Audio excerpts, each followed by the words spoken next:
Joining us this morning to run through the papers, Johnny Gould, who is I've got a new note on you, Johnny. You've got a new title. You're a TalkTV presenter and host of Johnny Gould's Jewish State podcast. It's a pleasure to be here.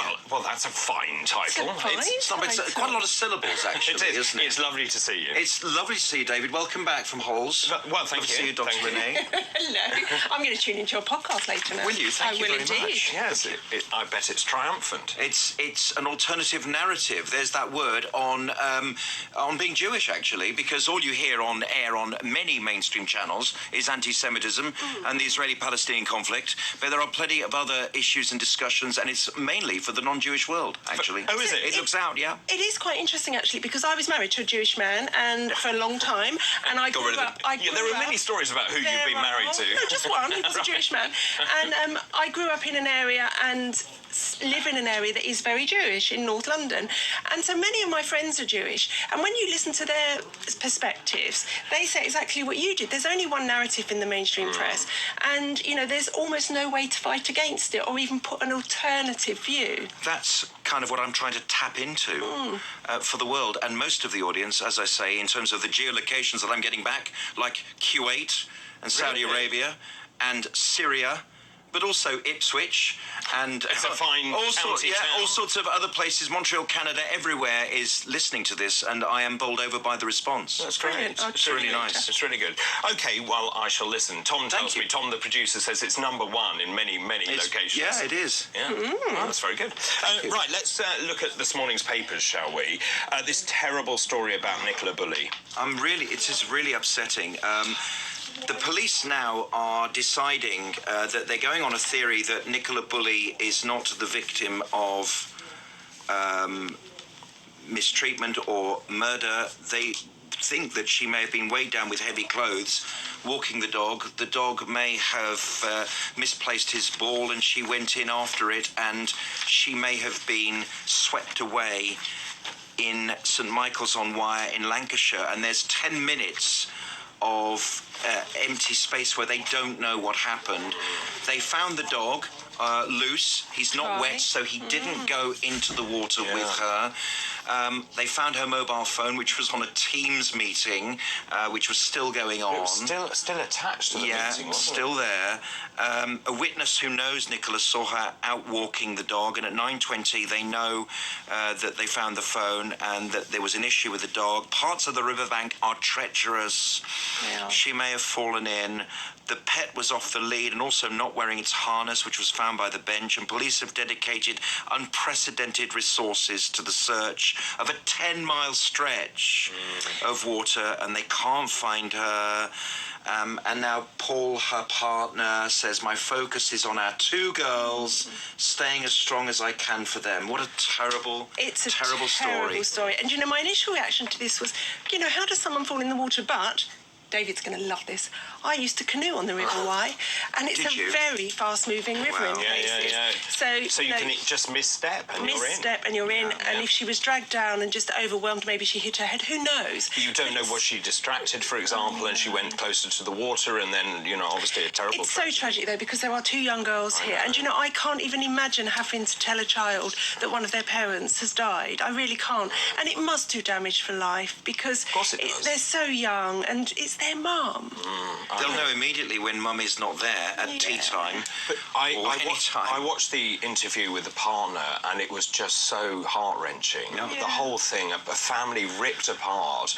And what I found extraordinary is the way that the police looked at all of the doorbell cameras. They looked at all of the... to see if she'd walked back from the river. And I thought, actually, we have such surveillance now, and it is extraordinary what the police can now look at. Well, I was burgled about 4 years ago, and the first thing the police said to me was, you need a Ring doorbell, because it actually is such a deterrent now. And so that's what I obviously did immediately. Or any other brand. Sorry. But it's a good one. Yeah. I mean, I think this sort of thing is so tragic, and also the pictures of the family are just so lovely and joyful, and it's a real human tragedy, isn't it? Oh, it's awful. I've got two young girls, and I can't even think about Paul, the partner, and what he might be saying about where mummy is. But I don't know how he keeps strong. I mean, I suppose you have to keep going. You have to for your children. And when they go to school every morning, it's on the minds and lips of all the other parents. Well, they'll be saying, will Mummy be home when we come home? And all that kind of stuff. I mean, I know the police search is still ongoing, as far as we understand, and they are going to trawl that river. I understand, because it's so fast-flowing, it's very turgid as well, so you can't see the bottom of the river. I was reading this morning that they actually have to sift it almost by hand. I would have thought you would have some sort of visual equipment. I don't know whether you can then use some sort of technology to look at the There is river infrared depth. for water as well, but it's not the same as dry land either. No, it's a very difficult task, and it's really sad. I mean, I would love that the worst case scenario was that she's depressed and walked away, but I think they would know that by her credit cards and everything else. But also the last pictures of her, she didn't exactly look depressed. I know, but you it doesn't can't mean tell by anything. pictures, No, you can't. And actually, later on this morning, I'll be talking to Alice Suffield at 9:15. She's the reporter at Lancashire Live for the latest updates on what really is a truly shocking story. Let's move on now, shall we, to the economy. Now, obviously, we've seen interest rates going up to 4%. We've got inflation coming down, actually, from 11.1% down to 10.5%. What's the FTSE done? The FTSE is going crazy. It's at an all-time high. It's a pension boost, apparently, as the market gets its mojo back after a COVID crash. And this is counterintuitive to that term we keep on hearing on the cost of living crisis. The cost of living crisis. It was the busiest Christmas for years, and they put that down to COVID. Everyone wanted to go out and have a celebration, but actually people have money in their pocket. Some people. Some people. A lot of people. Some people. A lot of people. Well, I'm not so sure. I mean, we talk a great deal about this. Those 1.1 small businesses that got absolutely no help, so they're really struggling. The bars, pubs, restaurants, hospitality, they have no money. Lots of people who can't afford their prepayment and they're having their doors smashed in. Whose mortgages have gone up. Look, I know we're conditioned as TV and radio presenters to sing the blues and to reflect a lot of audience. But what I want to do is try and stop that, because there's a lot of stuff going on. People are busy. But you're also not everywhere. Right. You're also right. Some people manage to amass a lot of money. They have, and some. And those people are driving the FTSE 100. So anyway, tell us about the story. The point is that. The highest ever close for blue chip means that in this, and Russell Quirk was on my early breakfast show just before Christmas, and I said, oh, well, no one's getting wage rises. I know what Russell and he says, actually, the public sector is suffering, but the private sector is seeing pay rises of almost double digits because they have to compete for employment. And I know this from in the building trade. I do a bit of building, and obviously that has gone crazy. And if you want a tradesman, you're going to have to pay for that person. So rents are going up as well because the landlords have to pass on the increased interest rates as well.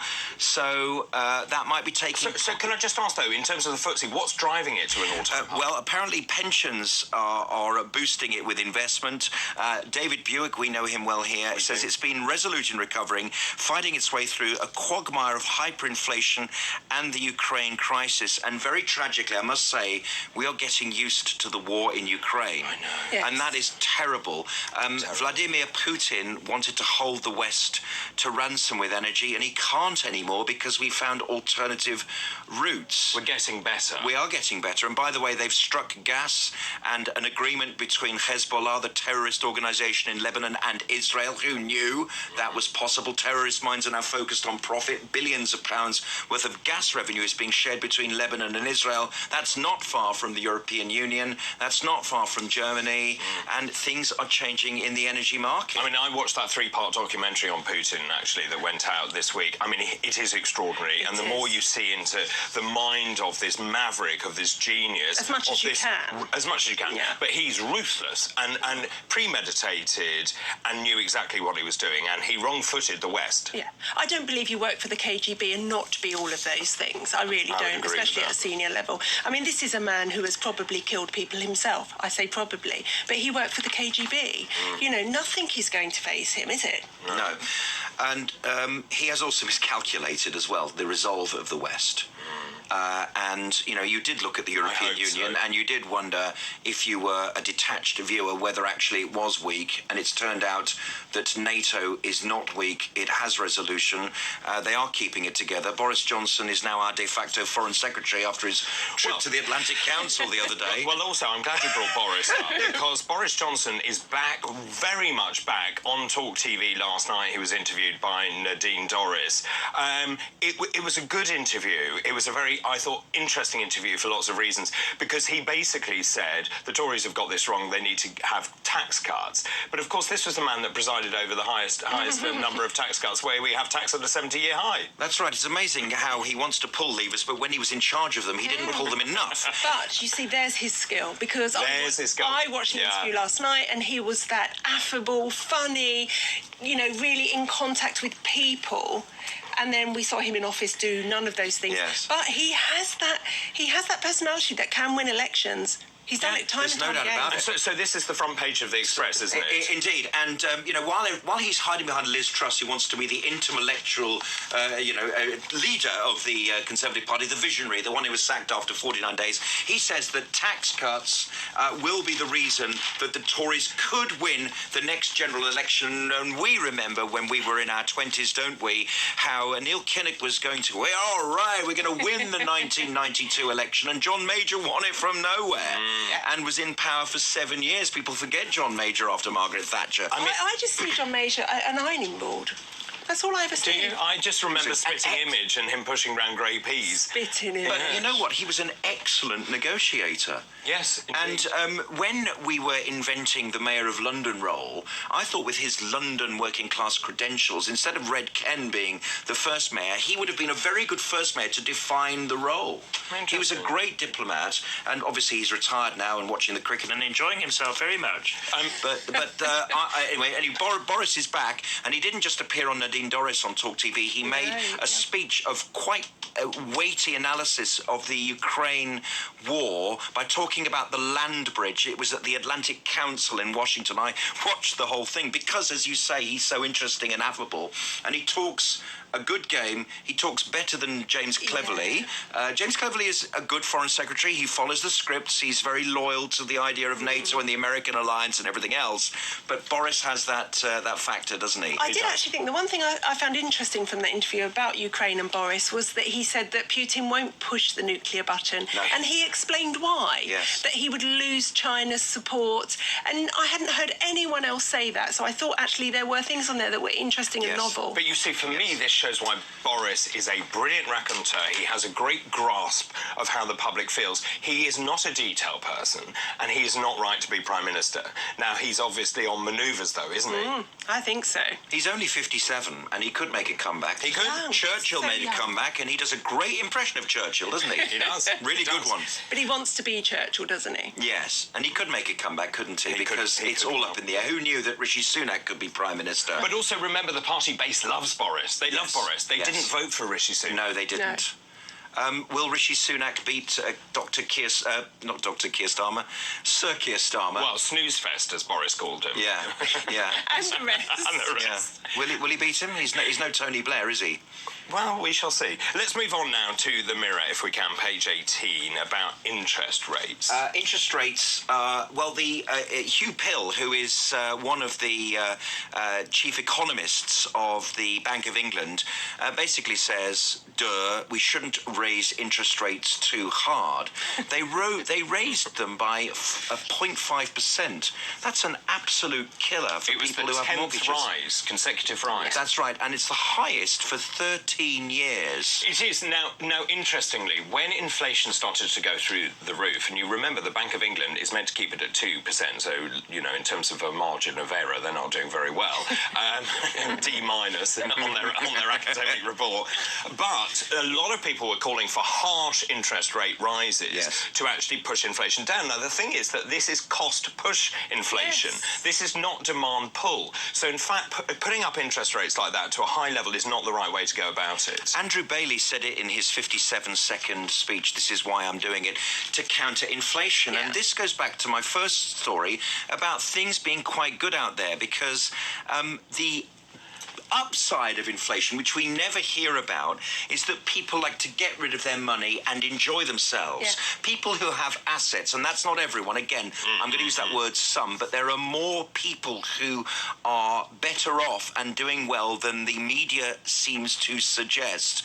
And that you can't keep on saying the cost of living crisis, meanwhile petrol is below £1.50 again. It was at £2, wasn't it? You know, energy is going down. Prices are going down. I almost feel that we just had to do it because the Fed was so aggressive about raising interest rates. So we had no choice but to play that game. But anyone I speak to in finance just says exactly what you've just said, David, that you don't do this when inflation is cost push.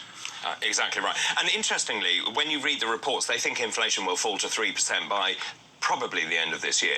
And if that is true, that then underpins all of the strikes, because obviously many of the unions are calling for inflation plus whatever percent, and they're calling, like the nurses, for 19%, which is based on 11% inflation, and then you've got on top of that whatever 8%. But obviously if inflation does then come down, maybe the government's positioning is then right. So all of these topics are interconnected. And I tell you how they're even more connected to this as well, is that I actually was thinking about this morning on the way in. I don't think they can continue to say no to public sector pay rises and slash interest rates in March. I don't think those two things sit side by side. Oh, that's interesting. That's interesting indeed. Let's now talk about Tom Jones and Delilah. So the Welsh Rugby Union... Can we sing? Yeah, I'd love to. But yes. People are having their breakfast. They sing Delilah before every Welsh international. And it's a great song. It's a lovely song, and no one listens to the lyrics. It's very rousing. Because, you know, we just can't take anymore. That's all I can remember from that song. But apparently, if you listen to the lyrics... remember why? Apparently, if you listen to the verse, it's about an emotional crime.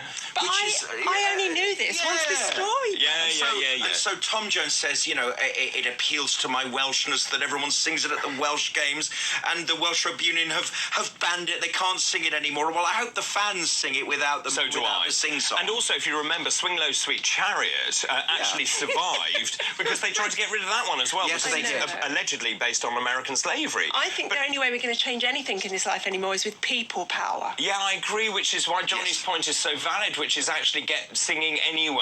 I hope they do sing it. So do I. And I hope a steward comes in and says, stop singing, and everyone goes, no, and then it's on the news. Well, I hope they do that. And we'll be talking about the Six Nations today with, just in a minute actually, with Tom Clayton. Yes, so it's an exciting start. I think Delilah is a brilliant song, sung with gusto. And I love music, and I like the lyrics of songs normally, actually, but I had no idea that was the undertone. Neither did and I would suspect that nor did anyone else.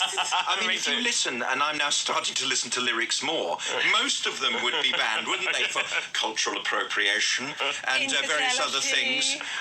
You know, Boom Shakalak, by the way, which has nothing to do with Tom Jones. He's not doing a cover of it. Right, the guy isn't a Jamaican. It sounds like a Jamaican song. The guy is, I think, a Punjabi, and so he's doing an impression of a Jamaican. He can't do that, apparently, but they like it because he's under 40. So, you know, so it's cool, you know.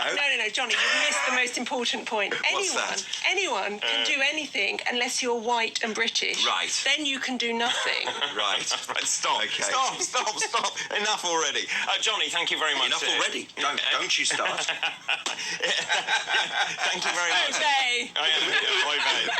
Very good to see you, as Lovely always. To see you thank you very much indeed for coming in. After the break, as I said, we'll be going through all of the sporting headlines with Tom Clayton. This is TalkTV. We're broadcasting live from central London.